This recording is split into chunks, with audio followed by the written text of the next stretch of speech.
Et tout de suite, c'est l'invité de la matinale.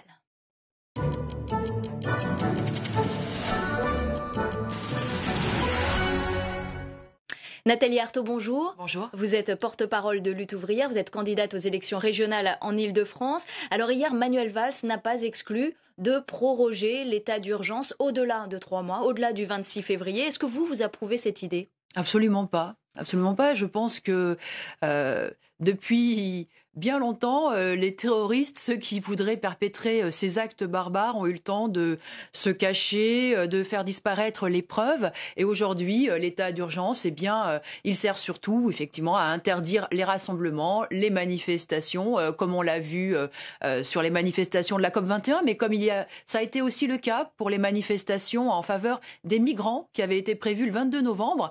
Et honnêtement, il y a quand même ça me choque beaucoup parce que, vous voyez, ces manifestations favorables aux migrants, c'est justement dire notre solidarité avec ceux qui sont victimes, comme nous l'avons été à Paris, de ces terroristes.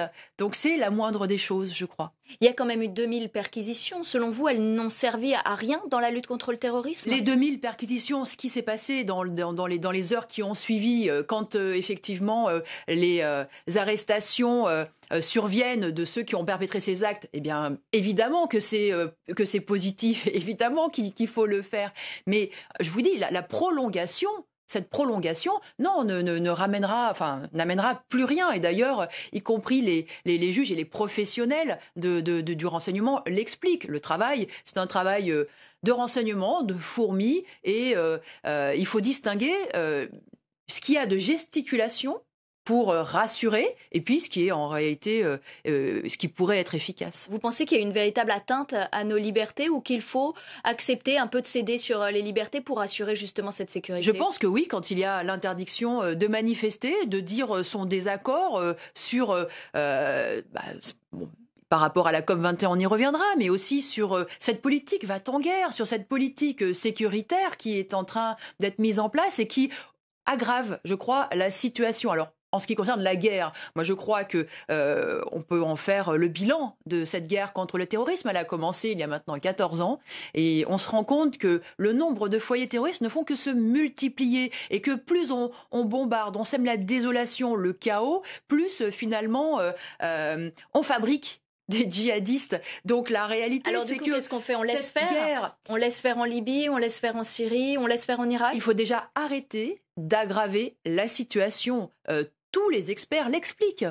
C'est aussi ces interventions de l'armée américaine, cette occupation en Irak qui a fait que les sunnites exclus du nouveau régime se sont regroupés avec une revanche à prendre. C'est le délitement de l'État libyen. Sauf que si on n'avait rien fait en Afghanistan, il n'y aurait peut-être pas eu les attentats en Afghanistan, aux États-Unis sur le World Trade Center. En Afghanistan, vous savez qu'aujourd'hui, les talibans sont de retour. Regardez l'efficacité de toutes ces interventions. À chaque fois, on nous explique qu'on y va pour défendre le droit des femmes, pour remettre en place la démocratie. Et la réalité, c'est qu'on ne fait que s'enfoncer dans toujours plus de barbarie. Donc nous disons stop à partir du moment où ces interventions impérialistes, elles ont des arrière-pensées. Vous savez, y compris quand on regarde la grande coalition, quand on regarde les alliés de la France, quand on revoit que la France s'appuie sur la Turquie qui joue un double jeu dans la région et tout le monde le sait, tout le monde le dit, le dénonce, quand on voit que la France s'appuie sur le Qatar, sur l'Arabie Saoudite dont on sait qu'ils soutiennent le fondamentalisme dans la région, on peut quand même se poser des questions. Et on voit y compris que maintenant on est tous, ils sont tous à peu près d'accord pour dire qu'il va falloir s'appuyer sur Bachar al-Assad.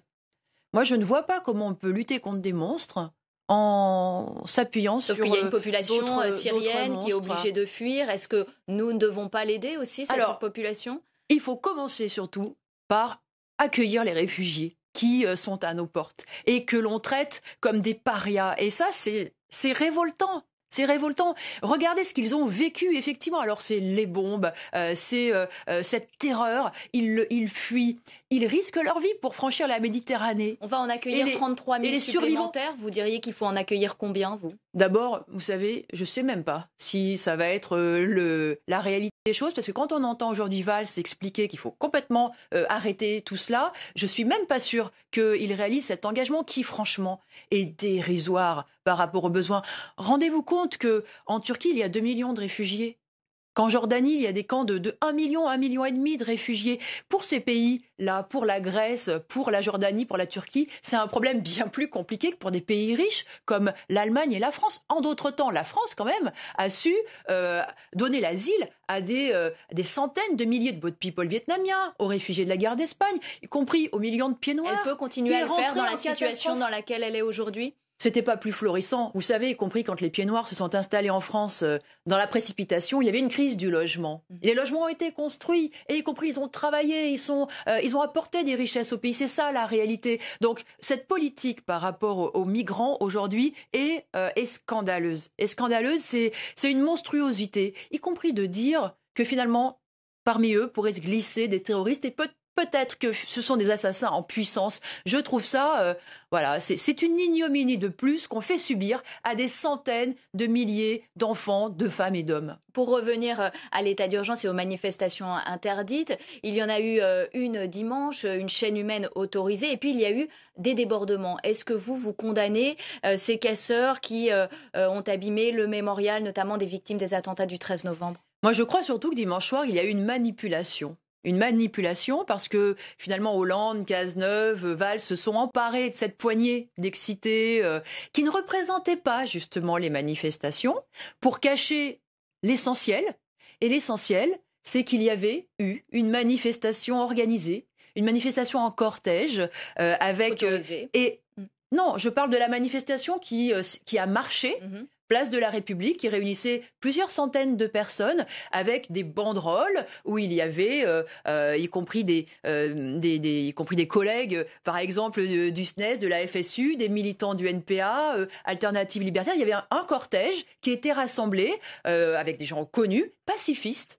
Et c'est ce cortège-là qui a été Donc vous condamnez dispersé. Quand même ces casseurs qui ont mis le bazar dans cette manifestation pacifique. Je pense que cette poignée d'excités parasitent les manifestations, ça c'est une chose. Mais quand il y a des centaines de manifestants pacifiques qui veulent protester, qui veulent dire leur désaccord par rapport à toute cette grand-messe médiatique de la COP21 où on nous explique qu'ils vont sauver le climat alors qu'en réalité ils ne vont rien faire, eh bien on leur interdit. On les gaze, on les disperse, on les arrête. Et ça, c'est scandaleux. Voilà, c'est scandaleux que l'état d'urgence qui nous est vendu pour lutter contre les terroristes serve au bout du compte, à faire taire les voix dissidentes. C'est ça que je dénonce. Vous faites référence aux 26 militants écologistes qui sont assignés à résidence également? Mais oui, également. Écoutez, c'est quand même... Bernard Cazeneuve, hier dans l'hémicycle, disait qu'ils étaient potentiellement dangereux, qu'ils pouvaient éventuellement être des casseurs. Non mais vous voyez, là, c'est quand même complètement fou. On a mis en place cet état d'urgence pour lutter contre des terroristes, des gens qui étaient prêts à se faire exploser dans une foule et qui visaient à faire le plus de morts possible. Et on fait un amalgame avec des militants. Alors on nous dit que, écoutez, moi j'ai entendu, y compris la personne qui a été arrêtée et puis condamnée à 3 mois de prison ferme suite à ces événements. Il explique qu'il a lancé une canette de bière sur, 3 mois de prison ferme. Bah écoutez, non, je pense que c'est disproportionné. Vous appelez donc à manifester le 12 décembre, au lendemain de la COP21? Alors j'appelle surtout, aujourd'hui, il y a un rassemblement pour Air France et j'appelle surtout à cela. Vous y serez? Oui, je vais m'y rendre. Donc c'est en soutien aux salariés qui doivent être condamnés pour avoir arraché la chemise du DRH d'Air France? Encore une fois, là, vraiment, c'est le monde à l'envers. Voilà, je trouve vraiment que c'est le monde à l'envers parce que là, ces salariés ont essayé de se battre, se sont révoltés, oui, contre l'annonce de 3000 suppressions d'emplois dans une entreprise qui est prospère. On nous a menti encore là-dessus en nous expliquant qu'Air France était au bord du gouffre, risquait de mettre la clé sous la porte. Est-ce que ça justifie quand même ces violences? Il y a eu ce coup de colère. Et moi, je pense que les salariés, ils se battent comme ils peuvent. Et ce qui est scandaleux, c'est qu'on laisse les licencieurs faire. C'est que l'État les soutient, que le gouvernement les soutient. Alors évidemment, les travailleurs, qu'ont-ils pour se battre, pour sauver leur emploi, leur salaire? Donc on arrache une chemise? Ils ont leur révolte, tout simplement. Ils ont leur révolte. Et cette révolte, elle est justifiée. Moi, j'espère et j'aimerais qu'effectivement, il y ait bien plus de réactions. Il faudrait que les réactions soient conscientes. soit organisé, vise effectivement à gagner, et ça veut dire gagner des solidarités, ça veut dire être le plus nombreuse possible, mais il faudrait qu'effectivement à chaque fois qu'on voit ces grands groupes supprimer des emplois, et ça c'est vrai pour tous les grands groupes, où il y a le chantage à la compétitivité, eh bien il faudrait qu'on s'unisse pour dire non, ça suffit. Si on veut lutter contre ce chômage de masse, il faut commencer par arrêter toutes ces suppressions d'emplois. On va parler du Front National qui monte dans les sondages. Il est donné gagnant en Nord-Pas-de-Calais-Picardie, en Provence-Alpes-Côte d'Azur et depuis hier soir dans le Grand Est. Hier, Manuel Valls a appelé à la mobilisation contre le FN. Est-ce que la gauche, dans son ensemble, doit se rassembler face à cette montée du Front National ? Écoutez, d'abord, nous ne voulons pas être mélangés avec la gauche dont vous parlez, parce que le Parti socialiste, qui appartient à cette gauche, est celui qui est au pouvoir aujourd'hui et que nous ne cessons de combattre. Ça, c'est une première chose. Et par ailleurs, quand j'entends Valls sonner la mobilisation générale contre le Front National, honnêtement, ça me... Comment dire, ça aussi, ça me révolte, parce qu'il y a une comédie dans tout ça, une comédie électorale. Regardez comment Marine Le Pen a été invitée et reçue à l'Élysée suite aux attentats pour que Hollande prenne des conseils auprès d'elle.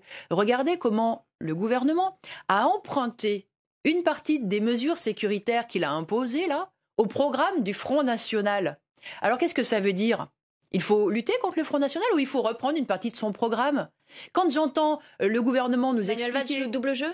Ah ben moi je crois qu'ils se confortent les uns les autres. Je crois que sur toute une série d'annonces, vous savez, y compris l'enterrement du droit de vote pour les étrangers aux élections locales, je crois qu'ils vont sur le terrain du Front National, qui vont sur cette démagogie là aussi par électoralisme. Mais au bout du compte, ils renforcent le Front National. Alors moi je veux bien qu'aujourd'hui ils nous expliquent qu'il faut tout faire pour qu'il n'y ait pas le Front National qui arrive au pouvoir, mais le Parti socialiste fait le jeu, fait le lit du Front National. Alors on va écouter le Parti socialiste, on va écouter notamment Pierre de Saint-Ignon qui lui est candidat en Nord-Pas-de-Calais-Picardie. Écoutez. Le Front National passe son temps à attiser les haines, passe son temps à diviser les gens, à monter les uns contre les autres. Oui, c'est un vote citoyen dimanche. Il faut ouvrir les yeux. Et c'est un vote de résistance, parce que notre région ne trouverait aucun profit à l'arrivée de Madame Le Pen à la présidence de sa région. Elle n'a aucune réponse pour cette région. Le Front National attise les haines. Le PS ne se reconnaît pas dans ce que vous dites. C'est vrai, mais en même temps, regardez aussi comment ces mesures sécuritaires, justement, elles cultivent le repli sur soi, le rejet de l'autre, la méfiance généralisée. Ça va dans le même sens au bout du compte, vous voyez. Et vous savez, cette région du Nord, elle a été dominée pendant des décennies par les socialistes.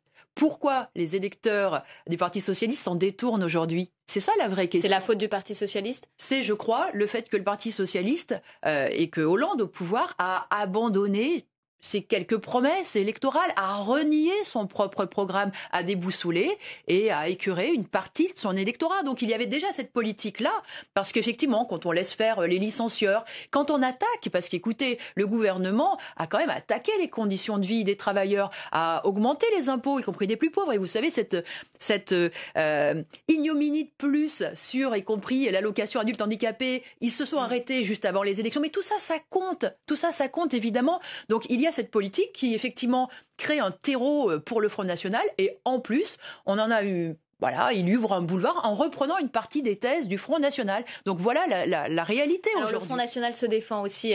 Ce matin, on va écouter Florian Philippot.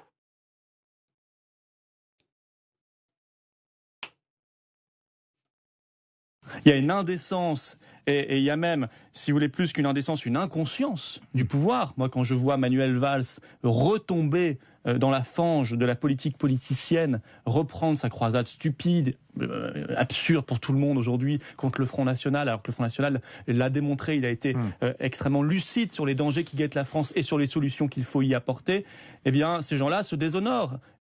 Face au FN, qu'est-ce qu'on fait ? Le Front républicain, le désistement républicain, une fusion des listes, vous voyez ça comment, vous, Non, mais nous, c'est sûrement pas de nous rassembler avec ceux qui fabriquent le Front National, parce que c'est ça la réalité aujourd'hui. Voilà, le Parti socialiste fabrique le Front National, donc on va pas leur dire bravo, on vous soutient. Donc vous êtes contre le Front républicain. Mais nous, Lutte ouvrière, nous sommes présents au premier tour. Et nous disons qu'il faut que les travailleurs, justement, renouent avec leur combat qui a toujours été le leur. C'est-à-dire se battre contre ceux qui ont le pouvoir, se battre contre ceux qui dominent les entreprises et qui font reculer les conditions de vie. Vous êtes contre le Front républicain? Ah mais nous, on ne fait pas partie, évidemment, de ce jeu-là. Et vous comprenez, il y a 3 configurations où le Front National menace. C'est à chaque fois contre la droite. Nous allons faire croire que la droite pourrait être un barrage, un rempart au Front National, alors qu'on voit que Estrosi reprend les thèses du Front National. Mais vous dites que vous êtes opposé au Front National, mais vous avez voté comme le Front National. Vous avez, dit le MEDEF, le même programme économique que le Front National. Vous avez voté contre le PNR en Europe pour le trafic de passagers aériens. Vous avez voté contre la loi renseignement ici à l'Assemblée. Alors, quelle différence finalement ?